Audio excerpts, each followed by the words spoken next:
ಹಾಗಾಗಿ ಜಾಮೀನು ಅರ್ಜಿಯನ್ನು ವಾಪಸ್ ಪಡೆದಿದ್ದಾರೆ ಪವಿತ್ರ ಗೌಡ, ಅಂದರೆ ಅವರ ಪರ ವಕೀಲರು. ಈಗ ಸದ್ಯಕ್ಕೆ ಬರ್ತಾ ಇರೋ ಮಾಹಿತಿ, ಯಾಕೆಂದರೆ ಇದು ಹೈಕೋರ್ಟ್ ಒಂದು ಸೂಚನೆಯನ್ನು ಕೊಡುತ್ತೆ ಟಾಮಿ ಸೆಬಾಸ್ಟಿಯನ್ ಅವರಿಗೆ. ಈಗ ಚಾರ್ಜ್ ಶೀಟ್ ಸಲ್ಲಿಸಿರೋದ್ರಿಂದ ಫ್ರೆಶ್ ಆಗಿ ಇನ್ನೊಂದು ಸರ್ತಿ ನೀವು ಜಾಮೀನಿಗೆ ಅರ್ಜಿ ಹಾಕ್ಕೋಬೋದು. ಎಲ್ಲಿ? ಲೋವರ್ ಕೋರ್ಟಲ್ಲಿ, ಸೆಷನ್ಸ್ ಕೋರ್ಟಲ್ಲಿ. ಹಾಗಾಗಿ ನೀವು ಸೆಷನ್ಸ್ ಕೋರ್ಟ್ಗೆ ಹೋಗಿ ಅಂತ ಹೈಕೋರ್ಟ್ ಹೇಳಿದ್ದಕ್ಕೆ ಜಾಮೀನು ಅರ್ಜಿಯನ್ನು ವಾಪಸ್ ಪಡೆದಿದ್ದಾರೆ ಪವಿತ್ರ ಗೌಡ, ಅವರ ಪರ ವಕೀಲರು. ಹೈಕೋರ್ಟೇ ಹೇಳಿದ ಮೇಲೆ ಪಡಿಬೇಕಾಗುತ್ತೆ, ವಾಪಸ್ ಪಡಿಬೇಕಾಗುತ್ತೆ. ಮತ್ತೆ ಸೆಷನ್ಸ್ ಕೋರ್ಟ್ಗೆ ಹೋಗಬೇಕಾಗುತ್ತೆ. ಮತ್ತೆ ಸೆಷನ್ಸ್ ಕೋರ್ಟ್ಗೆ ಹೋಗೋದಕ್ಕೆ ಜಾಮೀನು ಅರ್ಜಿಯನ್ನು ವಾಪಸ್ ಪಡ್ಕೊಂಡಿದ್ದಾರೆ. ಇದು ಈಗ ಬರ್ತಾ ಇರತಕ್ಕಂಥ ಬ್ರೇಕಿಂಗ್ ನ್ಯೂಸ್. ಪವಿತ್ರ ಗೌಡ ಜಾಮೀನು ಅರ್ಜಿ ವಿಚಾರಣೆಯನ್ನು ಹೈಕೋರ್ಟ್ ಕೈಗೆತ್ತಿಕೊಂಡು ಅವ್ರಿಗೊಂದು ಮಾಹಿತಿಯನ್ನು ಕೊಡುತ್ತೆ. ನಿಮಗಾಗಲೇ ಚಾರ್ಜ್ ಶೀಟ್ ಕಾಪಿ ಸಿಕ್ಕಿದೆ ಅಲ್ವಾ? ಸಿಕ್ಕಿದೆ, ಮತ್ತು ಫ್ರೆಶ್ ಆಗಿ ಇನ್ನೊಂದು ಸರ್ತಿ ಸೆಷನ್ಸ್ ಕೋರ್ಟ್ಗೆ ಹಾಕ್ಕೊಳ್ಳಿ, ಅಲ್ಲಿಗೆ ಹೋಗಿ ಅಂತ ಹೈಕೋರ್ಟ್ ಹೇಳಿದ್ದಕ್ಕೆ ಈಗ ಮತ್ತೆ ಅವರು ಜಾಮೀನು ಅರ್ಜಿಯನ್ನು ವಾಪಸ್ ಪಡೆದಿದ್ದಾರೆ. ಟಾಮಿ ಸೆಬಾಸ್ಟಿಯನ್ ಪವಿತ್ರ ಗೌಡ ಪರ ವಕೀಲ, A1 ಪ್ರಕರಣದಲ್ಲಿ A1 ಪವಿತ್ರ ಗೌಡ. ಸೊ ಪವಿತ್ರ ಗೌಡ ಅವರಿಗೆ ಚಾರ್ಜ್ ಶೀಟ್ ಸಲ್ಲಿಸೋದಕ್ಕೂ ಮೊದಲೇ ಅವರು ಜಾಮೀನಿಗೆ ಅಪ್ಲೈ ಮಾಡ್ಕೊಂಡಿದ್ರು ಸೆಷನ್ಸ್ ಕೋರ್ಟಲ್ಲಿ. ಆಗ ಸೆಷನ್ಸ್ ಕೋರ್ಟ್ ಜಾಮೀನು ಅರ್ಜಿ ವಜಾ ಮಾಡಿತ್ತು. ಈ ಬಗ್ಗೆ ಮತ್ತಷ್ಟು ಮಾಹಿತಿ ನನ್ನ ಕೊಲೀಗ ಉಮೇಶ್ ಅವರಿಂದ ಪಡ್ಕೊಳ್ಳೋಣ. ಉಮೇಶ್, ಈಗ ಕಾನೂನು ಪ್ರಕಾರ ಚಾರ್ಜ್ ಶೀಟ್ ಸಲ್ಲಿಕೆ ಆದ ನಂತರ ಮತ್ತೆ ಫ್ರೆಶ್ ಆಗಿ ಲೋವರ್ ಕೋರ್ಟ್ನಲ್ಲೇ ಜಾಮೀನಿಗೆ ಅರ್ಜಿ ಹಾಕ್ಕೊಳ್ಬೇಕಾಗತ್ತಾ ಅಂತ?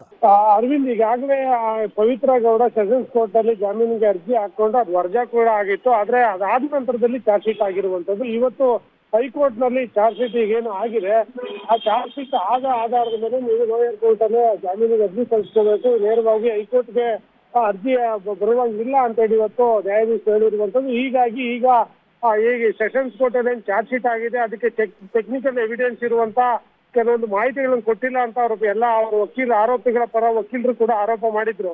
ಇವತ್ತು ಕೂಡ ಅದನ್ನೆಲ್ಲ ಕೂಡ ಸರ್ಕಾರಿ ಪರ ವಕೀಲರು ಎಲ್ಲರಿಗೂ ತಲುಪಿಸುವಂತ ಕೆಲಸ ಮಾಡ್ತಾರೆ. ಅದಾದ ನಂತರದಲ್ಲಿ ಎಲ್ಲ ಆರೋಪಿಗಳು ಕೂಡ ಸೆಷನ್ಸ್ ಕೋರ್ಟ್ ನಲ್ಲಿ ಜಾಮೀನಿಗೆ ಅರ್ಜಿ ಸಲ್ಲಿಸಬೇಕಾಗುತ್ತೆ.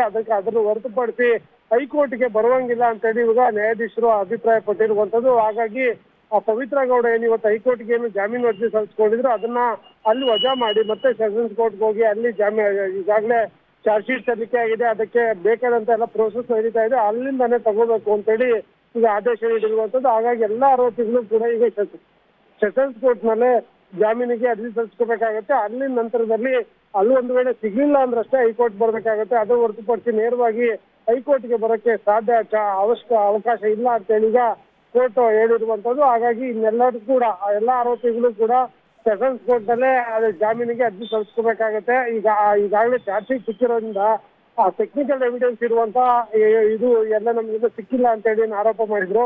ಅದನ್ನು ಕೂಡ ಇವತ್ತು ಸಿಗುವಂತ ಕೆಲಸಕ್ಕೆ ಮುಂದಾಗ್ತಾರೆ. ಇವತ್ತು ಸಿಕ್ಕ ನಂತರದಲ್ಲಿ ಎಲ್ಲರೂ ಕೂಡ ಸೆಷನ್ಸ್ ಕೋರ್ಟ್ ಮುಖಾಂತರನೇ ಜಾಮೀನಿಗೆ ಅರ್ಜಿ ಸಲ್ಲಿಸ್ಕೋಬೇಕಾಗುತ್ತೆ. ಅರವಿಂದ್, ರೈಟ್, ಹಾಗೆ ಸಂಪರ್ಕದಲ್ಲಿ ಉಮೇಶ್, ಮತ್ತೆ ನಿಮ್ಮ ಜೊತೆ ನಾನು ಮಾತನಾಡ್ತೀನಿ. ಒಟ್ಟಾರೆ ಇವಾಗ ಇದೊಂದು ಎಲ್ರಿಗೂ ಕೊಟ್ಟಂತಹ ಸೂಚನೆ, ಯಾರ್ಯಾರ ಬೇಲ್ ಅರ್ಜಿ ರಿಜೆಕ್ಟ್ ಆಗಿತ್ತು ಸೆಷನ್ಸ್ ಕೋರ್ಟಲ್ಲಿ, ಈಗ ಫ್ರೆಶ್ ಆಗಿ ಮತ್ತೆ ಅಲ್ಲಿಗೆ ಹಾಕ್ಕೋಬೇಕಾಗುತ್ತೆ.